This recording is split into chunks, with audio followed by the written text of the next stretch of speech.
ঘুষখোর, চাঁদাবাজ, টেন্ডারবাজ, চোর, বাটপার, এই সমস্ত নেতাদের পিছনে আপনার যৌবনকালকে আপনি বিসর্জন দিয়েছেন। কথা বলেন ঠিক কিনা? আপনাকে আমি বলছি, আপনাকে আমি আশার আলো শোনাচ্ছি, কোরআনের বাণী শোনাচ্ছি। আল্লাহর হাবিব সাল্লাল্লাহু আলাইহি ওয়াসাল্লাম বলেছেন, এই সমস্ত যুবকদেরকে আল্লাহ রাব্বুল আলামিন আরশের ছায়ার নিচে অবস্থান করার সুযোগ দান করবেন, দিবেন। আর আল্লাহ রাব্বুল আলামিনকে জানিয়ে দেবেন, হে রব, যৌবনকালকে আপনি দিয়েছেন, আর আপনার রাস্তায় আমার যৌবনকালকে বিসর্জন দিয়েছে। বলেন সুবহানাল্লাহ। তবেই আপনি আল্লাহর রাস্তায় যৌবনকালকে আপনি কাটিয়েছেন ধরা হবে।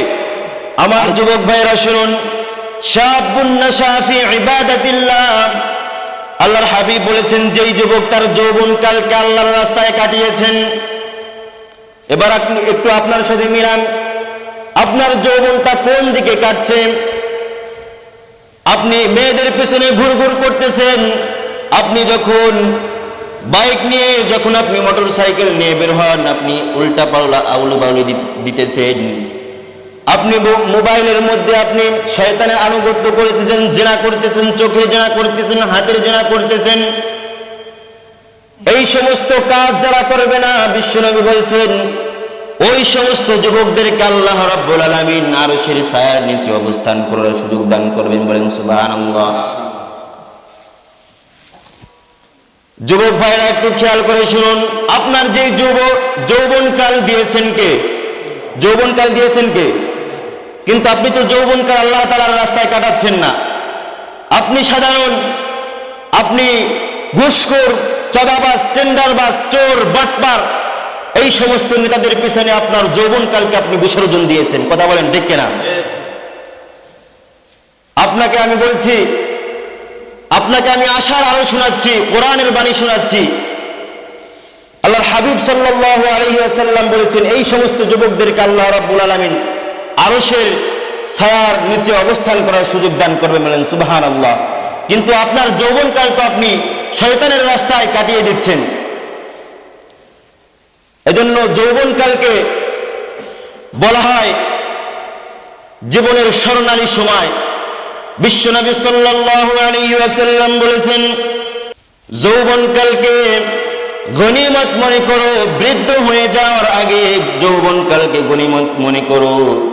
যখন তোমার যৌবনকালটা ফুরিয়ে যাবে, তখন আর এই যৌবন কখনো ফিরে পাওয়া যাবে? যৌবনকাল একবার ফুরিয়ে গেলে এই যৌবন আর ফিরে পাওয়া যাবে না। আমার যুবক ভাইরা একটু আপনার আশেপাশে তাকান, বৃদ্ধ বাবাজিদের তার দাড়িগুলো পেকে গিয়েছে, মাথার চুলগুলো পেকে গিয়েছে। এই সমস্ত বাবারা যদি চেষ্টা করে আমার হারানো যৌবনকে আমি ফিরে আনবো, কোনোদিন সম্ভব নাকি? কোনোদিন সম্ভব না। এজন্য যৌবন যিনি দিয়েছেন, যৌবন দিয়েছেন কে? এজন্য যৌবনটাকে আল্লাহর রাস্তায় কাটাতে হবে। পারবো তো ইনশাআল্লাহ সবাই? যৌবনকালকে আপনি কিভাবে কাটাবেন আল্লাহর রাস্তায়? প্রশ্ন আছে না নাই?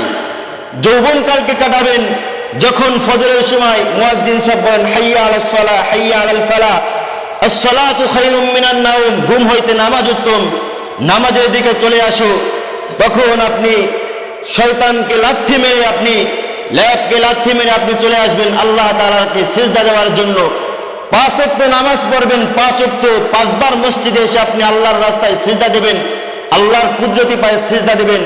আর আল্লাহ রাব্বুল আলামিনকে জানিয়ে দেবেন, হে রব, যৌবনকালকে আপনি দিয়েছেন, আর আপনার রাস্তায় আমার যৌবনকালকে বিসর্জন দিয়েছে। বলেন সুবহানাল্লাহ।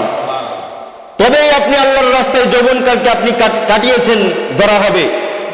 আর যৌবনকালকে আপনি কাটাচ্ছেন আলতু ফালতু নেতাদের পিছনে, সামনে পেছনে চামচামি করতেছেন। এই জন্য যৌবনকাল কাটাতে হবে কার আনুগত্যের পিছনে?